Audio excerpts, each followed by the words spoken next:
আমার নাম শঙ্কর এবং আমি উত্তরপ্রদেশের একটি ছোট গ্রাম শিবপুরের বাসিন্দা। রোজগারের সন্ধানে আমি আমার গ্রাম ছেড়ে বড় শহর লখনৌ চলে আসি। এখানে এসে আমি বুঝতে পারি যে আমার কোনো দক্ষতা নেই এবং আমি বেকার অবস্থায় রাস্তায় ঘুরে বেড়াচ্ছি। তখন আমার গ্রামের একজন পুরনো বন্ধু রাজু আমার প্রতি অনুগ্রহ করে আমাকে গাড়ি চালানো শেখায়।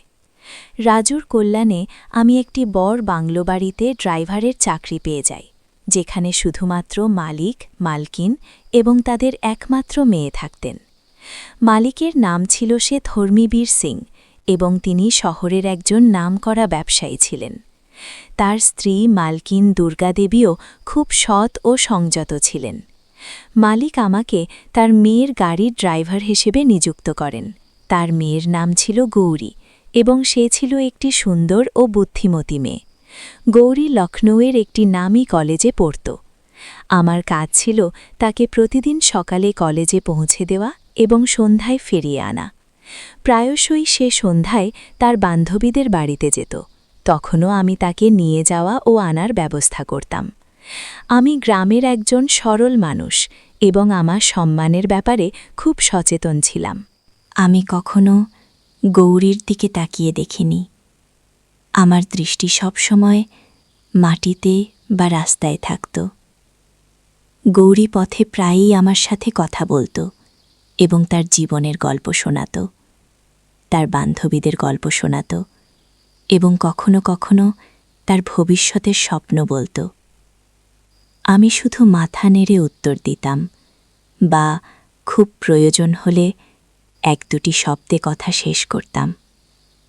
সে পড়াশোনায় খুব ভালো ছিল এবং সবসময় ক্লাসে প্রথম হতো। গৌরী এমন একটি বাড়িতে জন্মগ্রহণ করেছিল যেখানে সে সব কিছু সহজেই পেত।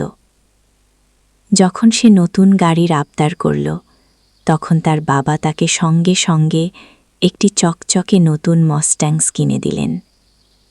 গৌরী আনন্দে আমাকে দেখাল, দেখো শঙ্করজি, আমি তোমার জন্য নতুন গাড়ি নিয়েছি। আমি হালকা করে হাসলাম।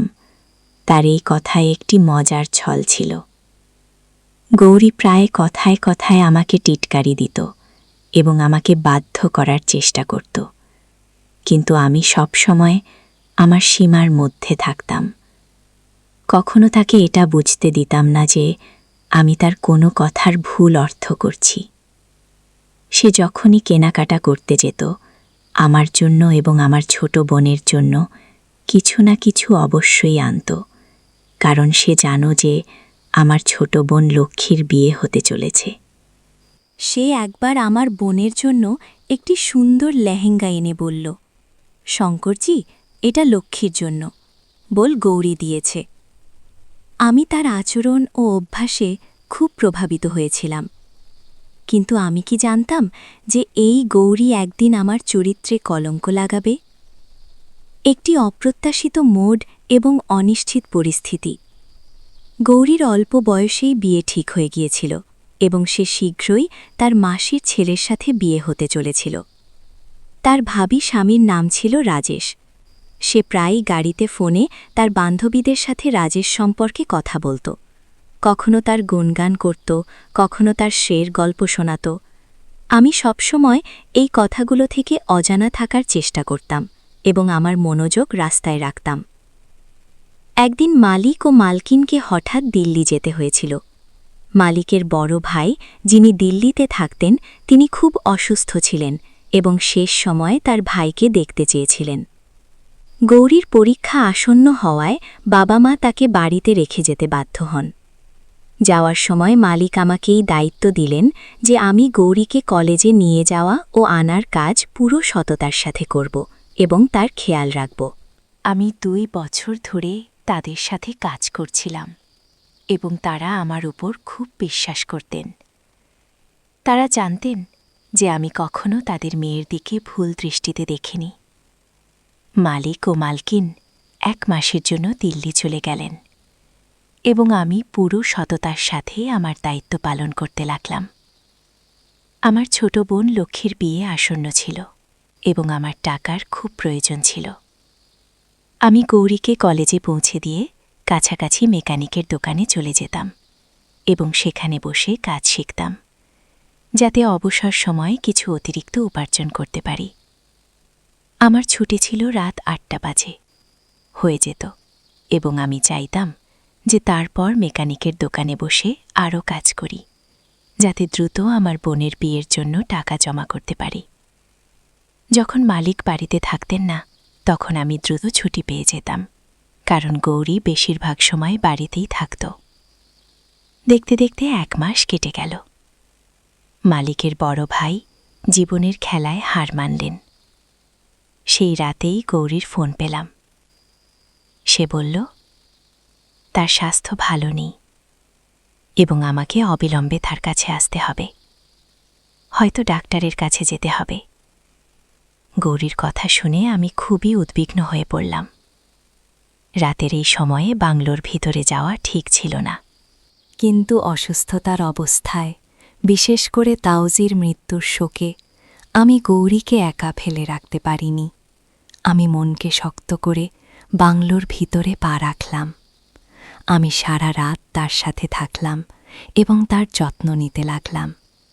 সে তীব্র জ্বরে ভুগছিল এবং অর্ধচেতন অবস্থায় ছিল।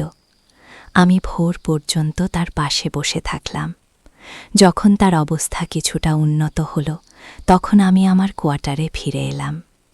সেই রাতে আমি গৌরীকে একটি ভগবান কৃষ্ণের মূর্তি দিয়েছিলাম, যা আমার কাছে সবসময় থাকত, এবং বলেছিলাম যে এটা তার কাছে রাখবে, এটা তাকে রক্ষা করবে এবং শান্তি দেবে।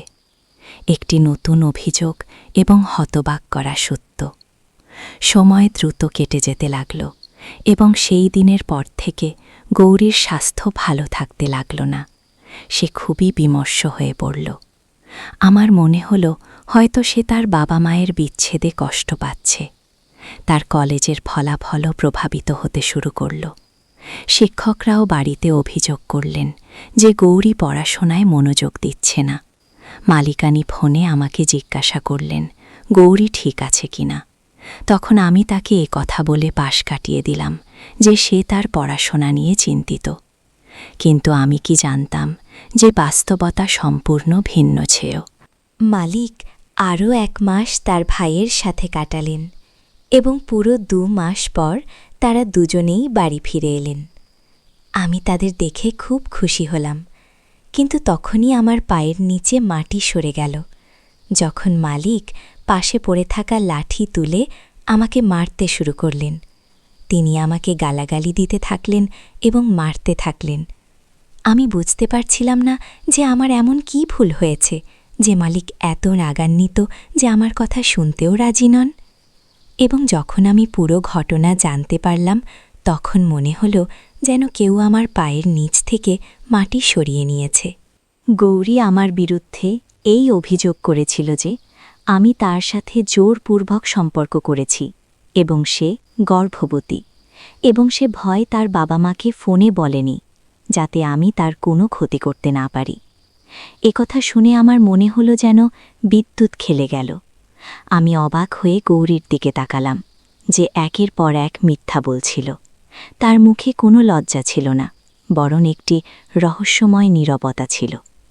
আমি গৌরীকে খুবই সরল এবং নিরীহ মনে করতাম, কিন্তু সে আমার চরিত্রকে কলঙ্কিত করে দিয়েছে। কেউ আমার কথা শুনতে রাজি ছিল না, এবং গৌরী তার মিথ্যা থেকে সরে আসতে রাজি ছিল না। সে বলছিল যে রাতে তাওজির মৃত্যু হয়েছিল তার স্বাস্থ্য ভালো ছিল না। সে আমাকে ঘরে ডেকেছিল। সে ভেবেছিল হয়তো তার ডাক্তারের প্রয়োজন আছে, কিন্তু আমি তাকে হাসপাতালে নিয়ে যাওয়ার বদলে তার সাথে অন্যায় করে বসি। মালিক পুলিশ ডেকে আমাকে জেলে পাঠানোর সিদ্ধান্ত নিলেন, কিন্তু গৌরী তাকে থামিয়ে দিল। সে তার বাবাকে বলল যে এমন করলে তাদের সম্মান নষ্ট হবে। গৌরীর বাবা আমাকে চাকরি থেকে বরখাস্ত করলেন এবং আমি খুবই বিপদে পড়লাম। আমার কাছে করার মতো কোনো কাজ ছিল না এবং এত দ্রুত আমাকে অন্য চাকরিও মিলছিল না। অথচ আমার বোন লক্ষ্মীর বিয়ে এসে গিয়েছিল। আমি মালিকের দেওয়া সেবক কোয়ার্টারে থাকতাম এবং এখন আমার থাকারও কোনো জায়গা ছিল না। আমি মালিকের কাছে অনেক অনুরোধ করলাম, হাত জোর করলাম, এমনকি আমার বাবা মায়ের কসম খেয়ে বললাম যে আমি নির্দোষ। কিন্তু সব বৃথা। তাদের কানে কোনো কথা গেল না। একটি বাধ্যতামূলক সম্পর্ক এবং প্রকাশ্য কথা। তাই আমি বাধ্য হয়ে আবার মালিকের দরজায় গেলাম এবং তাকে আমার নির্দোষতার বিশ্বাস দিতে চাইলাম। কিন্তু তিনি আমার সামনে এমন শর্ত দিলেন যে আমি হতবাক হয়ে গেলাম। মালিক আমাকে বললেন, তোমাকে গৌরীর সাথে কয়েক মাসের জন্য বিয়ে করতে হবে। যখন বাচ্চার জন্ম হবে তখন তুমি তাকে ছেড়ে চলে যাবে। আমরা বাচ্চা ভেলানোর অনেক চেষ্টা করেছি, কিন্তু সব ডাক্তারই বলেছেন যে এই প্রক্রিয়ায় গৌরীর বিপদ হতে পারে এবং আমি আমার একমাত্র মেয়েকে হারাতে চাই না। গৌরীর বাগদত্তা রাজেশও তাকে ছেড়ে চলে গেছে এবং এর আগে যে সমাজে আমাদের বদনাম হয়, আমরা গৌরীকে তোমার সাথে বিদায় দেব এবং তুমি তাকে তোমার সাথে তোমার গ্রামে নিয়ে যাবে। যখন বাচ্চার জন্ম হবে তারপর আমরা গৌরীকে ফিরে নেব। আমি জানতাম এই বাচ্চা আমার নয় এবং গৌরী মিথ্যা বলেছে, কিন্তু তবুও আমি এতে রাজি হয়েছিলাম, কারণ আমার বোনের বিয়ের জন্য টাকার প্রয়োজন ছিল এবং এত টাকা শুধু মালিকই আমাকে দিতে পারতেন। তিনি আমাকে 5 লাখ দেবার প্রতিশ্রুতি দিয়েছিলেন।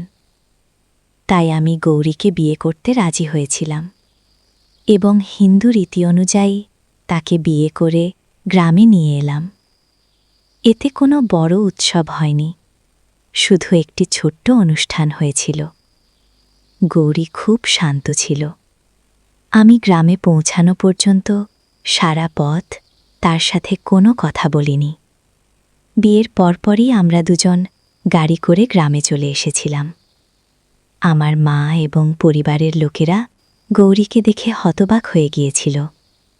আর যখন আমি আমার মাকে বললাম যে আমি বিয়ে করেছি, তখন আমার মা হতবাক হয়ে গেলেন এবং বলতে লাগলেন, এত বড় কথা তুমি আমাকে বলনি? তোমার বিয়ে নিয়ে আমার কত স্বপ্ন ছিল। কিন্তু তারপর গৌরীর উপস্থিতি অনুভব করে আমার মা শান্ত হয়ে গেলেন এবং গৌরীকে স্নেহ করতে লাগলেন। গৌরী খুব সুন্দরী ছিল।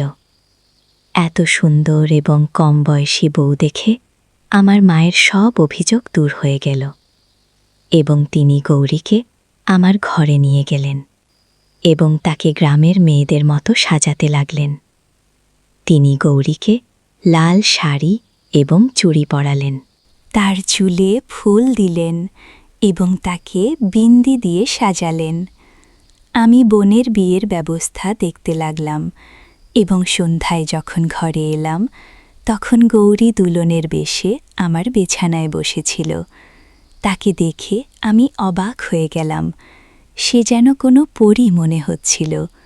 প্রথম দর্শনেই আমি আমার স্ত্রীর প্রেমে পড়ে গিয়েছিলাম, কিন্তু আমি ভুলতে পারিনি যে এই একই স্ত্রী আমাকে কেমন চরিত্রহীন প্রমাণ করেছে। আমি তার কাছে বিছানায় এসে বসলাম। তখন সে ভয়ে কাঁপাতে লাগল। সে ভালো করেই জানো যে সে আমার সাথে কেমন করে বিয়ে করেছে। আমি তাকে কিছু বলার আগেই সে নিজে থেকে কেঁদে উঠল এবং আমার পায়ের কাছে বসে পড়ল। তার অস্ত্র আমার হৃদয়ে পড়ছিল, কারণ আমি তাকে সবসময় খুব সত্যবাদী এবং ভালো পেয়েছি। গৌরী কাঁদতে কাঁদতে আমাকে বলতে লাগল যে সে আমার উপর যে অভিযোগ এনেছে তার জন্য লজ্জিত এবং সে তার ভুল পুরোপুরি বুঝতে পেরেছে।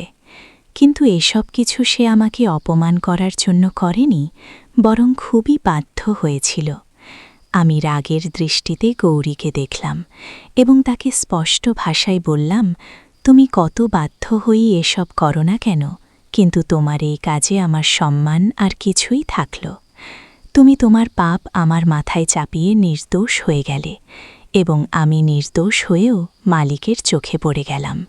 আমি চাইলেও তোমাকে কখনো ক্ষমা করতে পারব না, কিন্তু আমি এত ছোট মনের নই যে আমার বিয়ে করা স্ত্রীর সাথে কোনো অত্যাচার করব।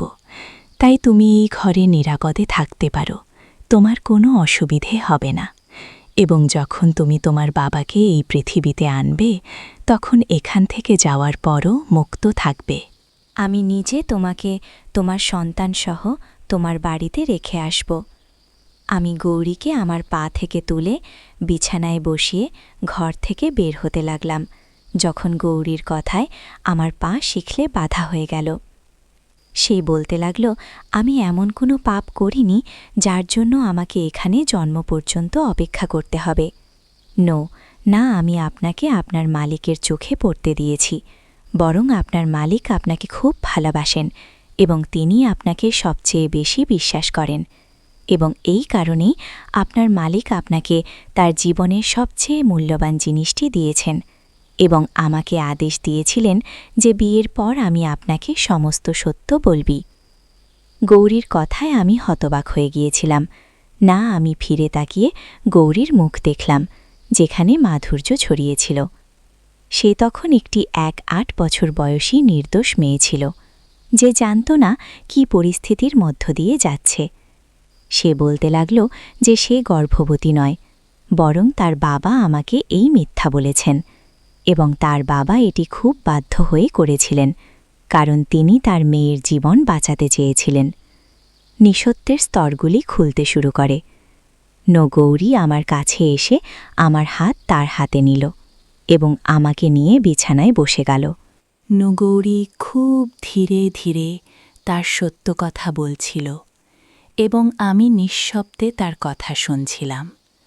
গৌরী বলতে লাগল যে তার খালা ছোটবেলা থেকেই তার ছেলে রাজেশের জন্য তার সাথে সম্পর্ক চেয়েছিলেন, এবং গৌরীর বাবা তার শালীর ভালো স্বভাব দেখে গৌরীর সম্পর্ক তার স্ত্রীর ভাগ্নের সাথে স্থির করেছিলেন। হিন্দু ধর্মে এমন সম্পর্ক খুব সাধারণ এবং এতে কোনো খারাপ কিছু নেই, কিন্তু সময় যেতে যেতে গৌরীর বাবা তার ভুল বুঝতে পারলেন, কারণ গৌরীর বাগদত্তা রাজেশ মা বাবার একমাত্র সন্তান হওয়ায় খুবই অবাধ্য হয়ে গিয়েছিল। তার না টাকার অভাব ছিল, না কেউ তাকে নিয়ন্ত্রণ করত। রাজেশের মা কখনো তার ছেলেকে ভুল কাজে বাধা দিতেন না, এবং যত রাজেশ বয়সের সিঁড়ি বেয়ে উঠছিল ততই সে আরও উদ্ধত হয়ে যাচ্ছিল। সে মদ খেত এবং জুয়া খেলত এবং প্রায় রাত করে বাড়ি ফেরত। গৌরী বলতে লাগল, যেদিন তার মা বাবা দিল্লি গিয়েছিলেন, রাজেশ থেকে বাঁচার আর কোনো উপায় দেখা যাচ্ছিল না, তাই বাবা ইচ্ছা করে তোমাকে দেখামাত্র মারতে শুরু করলেন এবং তোমার ওপর মিথ্যা অভিযোগ এনে চাকরি থেকে বরখাস্ত করলেন, কারণ বাবা জানতেন তোমার টাকার খুব খুব দরকার। বাবা নিশ্চিত ছিলেন যে তুমি নিজেই ফিরে আসবে, তখন তিনি বিয়ের শর্ত দেবেন। বাবার পরিকল্পনা সফল হয়েছিল, এবং যখন শহরে তোমার কোনো ঠিকানা না পেলে তুমি নিজেই বাবার দরজায় চলে এসেছিলে, আর বাবা বিয়ের প্রস্তাব দিয়ে তার সমস্যার সমাধান করেছিলেন। বাবা আমাকে বিদায় করে তোমার সাথে গ্রামে পাঠিয়েছিলেন, যাতে তার ছেলে রাজেশ আমাদের কোনো ক্ষতি করতে না পারে। বাবা জানতেন তুমি বড় হৃদয়ের মানুষ, এবং সব সত্য জানার পর তুমি আমাকে গ্রহণ করবে। বাবার তোমার সঠিক মূল্যায়ন ছিল, এবং তিনি প্রথম দিন থেকেই বলতেন, তুমি মোটেও লোভী মানুষ নাও, বরং চরিত্রের সৎ মানুষ। তুমি চাইলে আমি প্রমাণ করতে পারি আমি গর্ভবতী নই, এবং কোনো অজানা মানুষ আমাকে কখনো স্পর্শ করেনি।